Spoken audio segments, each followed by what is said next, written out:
Bueno, usted lo sabe, el mes de marzo se asocia con el fin de las vacaciones de verano, pero también con el endeudamiento de los chilenos, y esto por diversos gastos que se deben asumir. Los denominados creditazos son la posibilidad de financiamiento que muchas familias ocupan para este año, con este tipo de ofertas. No han estado del todo presentes como los años anteriores. Queremos saber por qué y si convienen o no. De todo eso vamos a conversar acá en CNN Chile con el economista Rafael Garay. Gracias por acompañarnos. Muchas gracias por la invitación. Bueno, marzo, un mes complicado, uno escucha la palabra marzo, ¿te acuerdas tú un comercial? Digo marzo. Sí, apareció marzo. Apareció marzo, exactamente.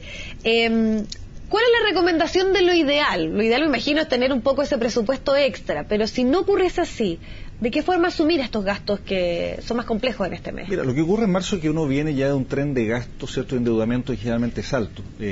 Estuvo Navidad, si ordenamos el periodo de un año completo, tú tuviste 18 de septiembre, Navidad, fiestas de Año Nuevo, todas las vacaciones, y entras a marzo, sobre todo donde están los gastos, artículos escolares, las patentes, etcétera. Y desde ese punto de vista, y ya la gente viene ya con una carga financiera importante, y se encuentra con que muchas veces no puede acceder a alternativas de financiamiento porque las tarjetas están medias copadas, las de multitienda también, etcétera. Entonces, frente a eso, la primera recomendación es tratar de ordenar, yo siempre digo, con una base anual, cuáles son los principales ítems de gasto, y eso tratar de ordenarlo en un crédito, digamos, de consumo que tenga la menor tasa posible, considerando que hay gente que ya viene endeudada. En otros casos, cuando la gente no tiene acceso al mercado bancario regular, puede también utilizar alternativas como las cajas de compensación, que no discriminan por riesgo, por lo tanto la tasa es pareja, a diferencia de los bancos que sí discriminan por riesgo.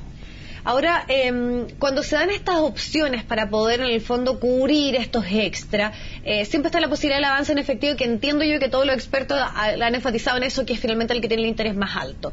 Está de repente la gente que puede recurrir a la línea de crédito, la posibilidad de repente también que te ofrecen las tarjetas de crédito de una cierta cantidad de cuotas sin interés, y también los créditos de consumo.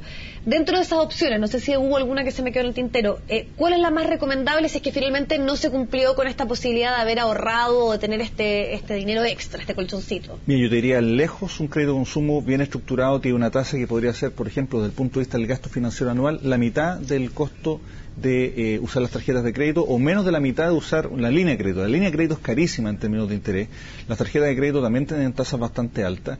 Los avances en efectivo, para que hablar, también tienen tasas altas, pero no son las más altas. Las tasas de los avances en efectivo van por abajo de la línea de crédito, para quienes tienen líneas de crédito bancarias. O sea, eso es lo más... Esas son las tres alternativas, en todo caso, más caras. Entonces, pues tú tienes un crédito consumo bien estructurado, el uso de tarjetas de crédito a una cantidad de cuotas precio contado, que en eso hay que ser súper responsable, porque tú te atrasas en la cuota 2 de 6, se aplica el interés en todo el restante. Entonces uno tiene en todas las otras cuotas que te quedan. Entonces, en ese sentido, hay que ser muy ordenado para poder utilizar esas alternativas. Hay entre 3 y 6 cuotas, hasta 12 cuotas precio contado en algunas tarjetas, pero hay que ser muy ordenado en el pago, porque si no se te ejecuta interés en el resto de las cuotas.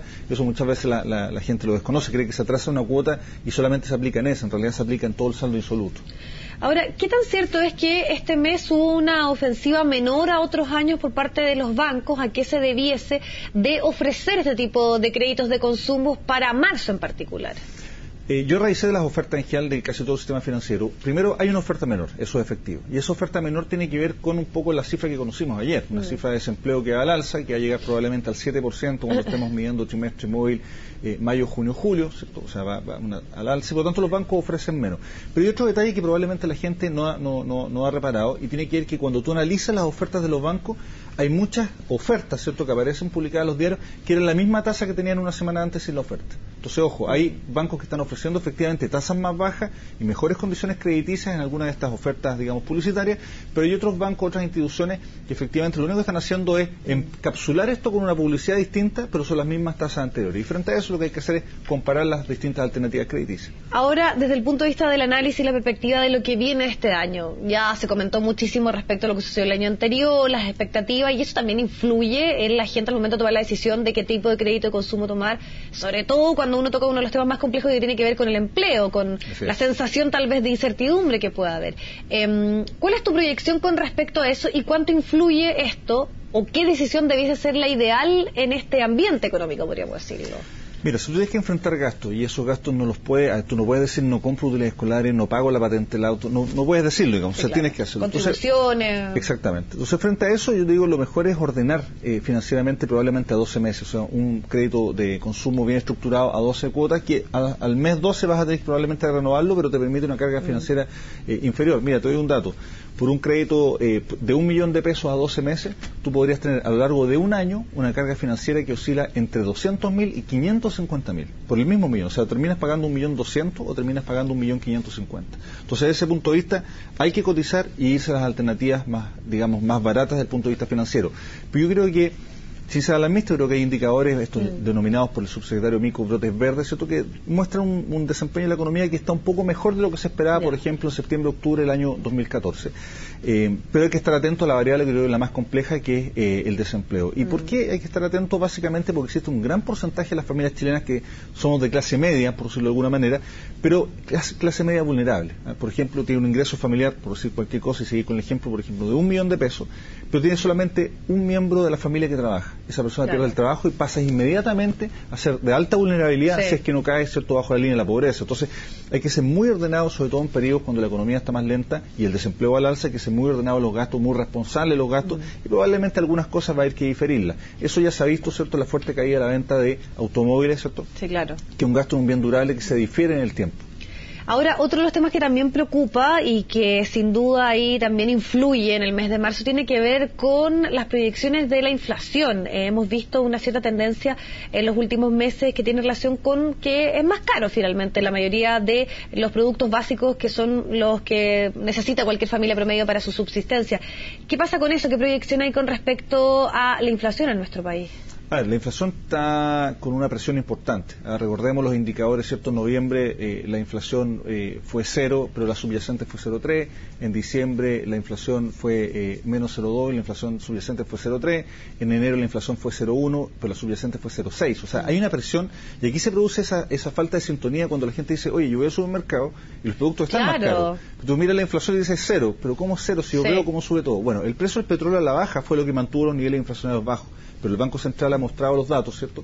Y la inflación subyacente, es decir, sacado los artículos de mayor variabilidad, generalmente combustibles y frutas y verduras frescas, está por encima de la inflación corriente. Por lo tanto, hay presión inflacionaria, el Banco Central no tiene espacio para bajar la tasa, y efectivamente yo creo que vamos a convivir con inflación. Los operadores financieros, digamos, estimaron una inflación a fin del año 2015 en torno al 2,6%, yo creo que eso está equivocado.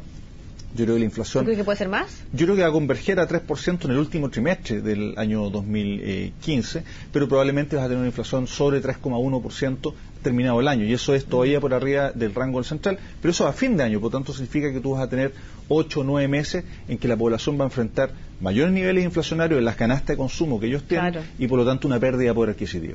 Claro, y ahí finalmente también siempre está la queja que es la más recurrente cuando uno sale a hacer tal vez estas llamadas como encuestas callejeras. Claro, todo sube, pero los sueldos no, y finalmente cuando esta economía está en una situación un poco de que puede ser que mejore, es poco probable ahí que se produzca también un reajuste de acuerdo a la inflación. Exactamente, mira, y es poco probable por lo siguiente, porque en la medida que tú tienes una economía que sigue estando bastante desacelerada, independiente si crece 2,5, 2,7, bueno, estamos en un rango que está por abajo del 3%, y en la medida que crezca a esos niveles va a aumentar el desempleo.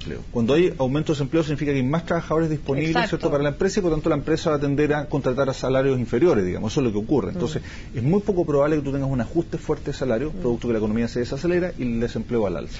Ahora, aprovechando que estamos acá para hablar algunos temas de lo que es la proyección de este año, el tema del dólar, en algún momento había una fuerte como tendencia al alza, después se estabilizó un poco más, y eso sabemos que influye en muchas cosas.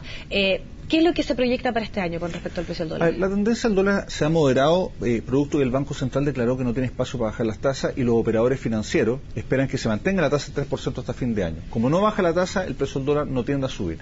Pero se ha mantenido un poco más alto producto del bajo precio del cobre. En la medida que el cobre no reaccione por arriba de los 2,75, probablemente vamos a tener un tipo de cambio más alto. Yo creo que en el corto plazo el precio del dólar tiene un espacio para caer y probablemente llegar a niveles de 608, incluso menos. Pero la tendencia, cuando uno analiza los gráficos, sigue siendo alcista.